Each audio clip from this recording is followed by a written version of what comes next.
Undang-Undang Hubungan Keuangan Pemerintah Pusat dan Daerah alias kalau disingkat adalah Undang-Undang HKPD yang tadi ada di berita sebelumnya saudara. Ini sebenarnya sudah diketuk palu tahun 2022. Undang-undang ini dibuat karena pengelolaan keuangan negara ini tidak hanya dilakukan oleh pemerintah pusat saja, tapi juga oleh pemerintah daerah.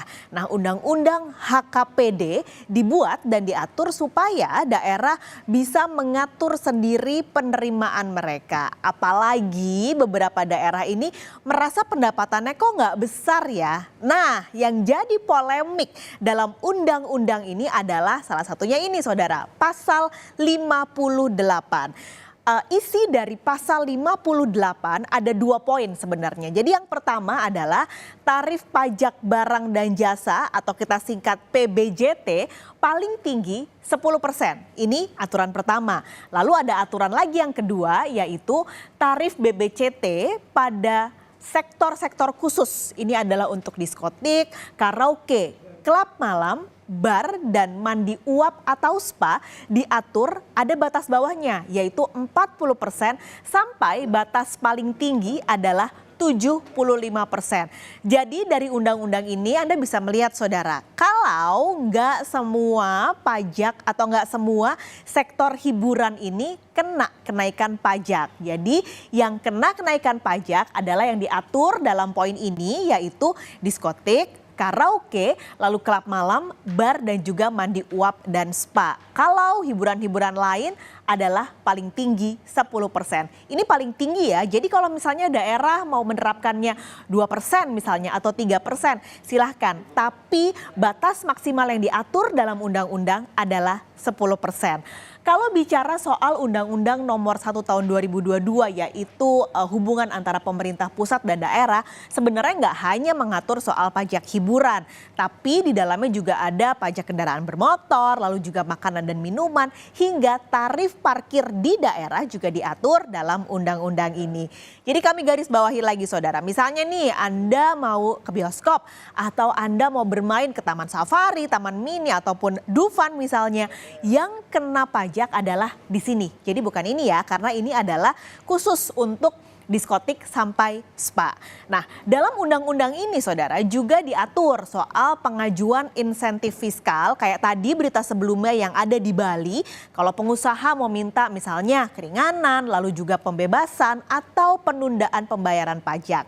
Nantinya pengusaha bisa nih memberikan atau mengajukan ke permintaan insentif itu nanti besarannya akan disepakati dengan pemerintah daerah dengan berbagai pertimbangan. Salah satunya adalah apakah pengusaha ini memang mampu atau tidak bayar pajak atau juga apakah pengusaha ini merupakan pengusaha dari sektor ultra mikro.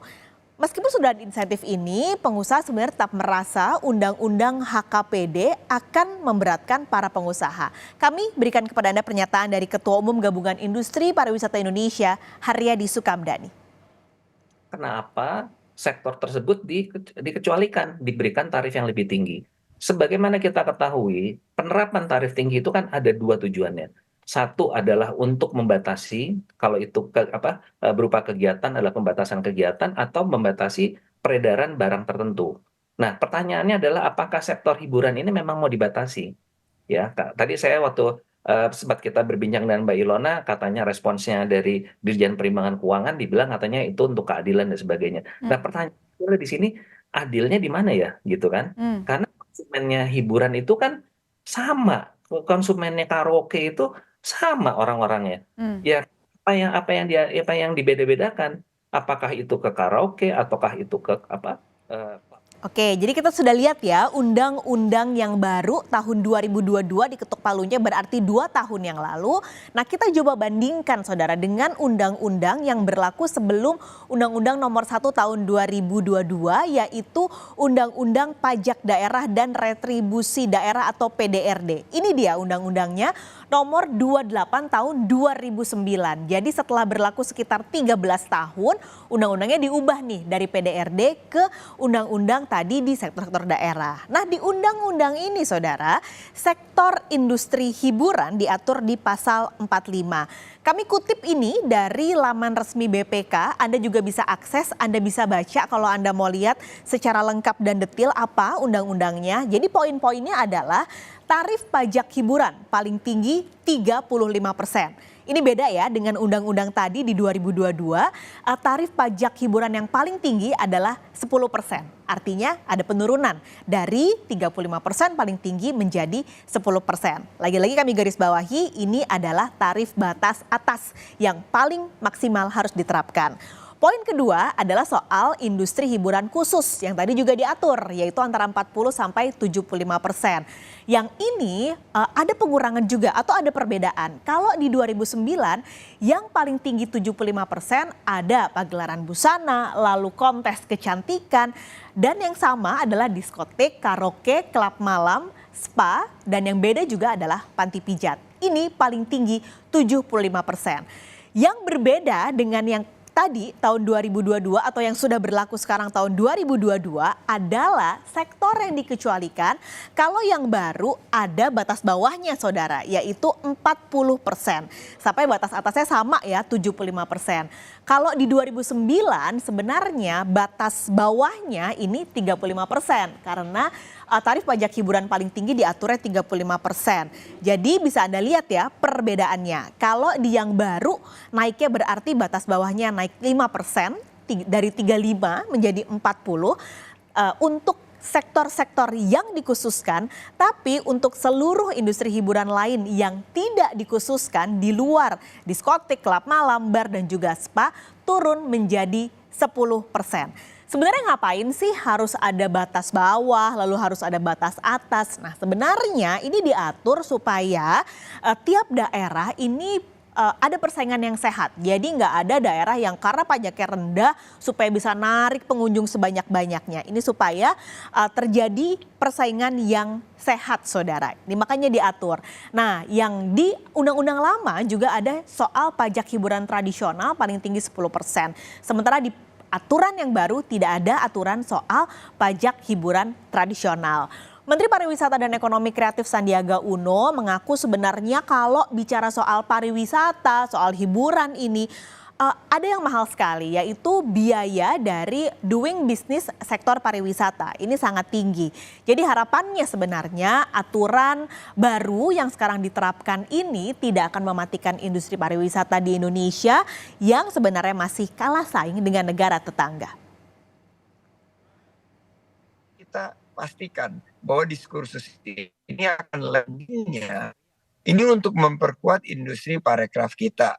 Oke. Karena kita melihat bahwa mereka di sekitar kita ini sangat-sangat progresif. Mereka bisa tiba-tiba memberikan visa gratis selama liburan Imlek. Mereka tiba-tiba bisa menurunkan pajak dengan proses yang sangat cepat. Misalnya ke angka 5% di Thailand. Ini karena mereka melihat bahwa pariwisata dan ekonomi kreatif ini tulang punggung bagi ekonomi mereka. Nah, tinggal kita bagaimana pengambilan kebijakan, karena tentunya ini sinkronisasi dan orkestrasi, kolaborasi kementerian dan lembaga, tentunya juga melibatkan Indonesia Incorporated. Jadi di tengah polemik pajak hiburan ini, Kementerian Keuangan bilang sebenarnya sudah ada 7 daerah yang sudah lama menerapkan pajak dengan maksimal 75% untuk sektor hiburan khusus tadi. Jadi ada Siak, Tanjung Jabung Timur, Ogan Komering Ulu Timur, Tual, Gerobokan, Lebak dan juga Belitung Timur. Nah selain 7 daerah itu sebenarnya sudah ada juga 177 daerah yang sudah menerapkan pajak di undang-undang yang baru yaitu HKPD dari total 436 daerah. Ini adalah aturannya Saudara. Jadi ini sesuai dengan aturan tadi karena batas bawahnya 40%, maka ada 36 daerah yang menerapkan pajaknya 40 sampai 50%. Lalu ada 67 daerah menerapkan 50 sampai 60% dan 16 daerah 60 sampai 70%. Yang kedua tertinggi adalah memang daerah-daerah yang menerapkan 70 sampai 75% untuk pajak pajaknya, yaitu ada 58 daerah. Total ada 177 daerah. Jumlahnya sebenarnya sama dengan daerah-daerah yang menerapkan PDRD atau undang-undang yang berlaku pada tahun 2009 sampai 2022 dengan pajak 40 sampai 75%. Nah, sebenarnya gimana sih kalau kita lihat nih ngomongin pajak ya? Ini berarti pajak hiburan masuk ke dalam pajak konsumsi. Kita lihat ya, kita intip gimana kinerja pajak konsumsi pada tahun lalu. Kita lihat dari pajak-pajak konsumsi, dari 3 kami ambil saudara. Per November 2023, kinerja pajak hotel misalnya, ini kenaikannya mencapai 46,6% secara tahunan menjadi 8,5 triliun rupiah. Lalu pajak restoran naik 20% secara tahunan menjadi 13,6 triliun. Sementara pajak hiburan meskipun naiknya cukup signifikan 41,5%, tapi kalau lihat dari nilainya masih paling rendah dibandingkan dengan pajak-pajak lain di sektor pajak konsumsi, yaitu hanya 2%. Tapi memang kenapa sih ini polemiknya terjadi ya antara masyarakat, pengusaha ataupun pemerintah? Yang menyebalkan adalah biasanya kalau bicara pajak nih, udah dinaikin, udah dibebankan ke pengusaha, udah dibebankan ke masyarakat, terus pajaknya dikorupsi. Padahal harusnya kalau memang pajak-pajak jumbo ini target utamanya adalah untuk membangun daerah tersebut, harusnya memang masuk ke tempat dan aliran yang benar.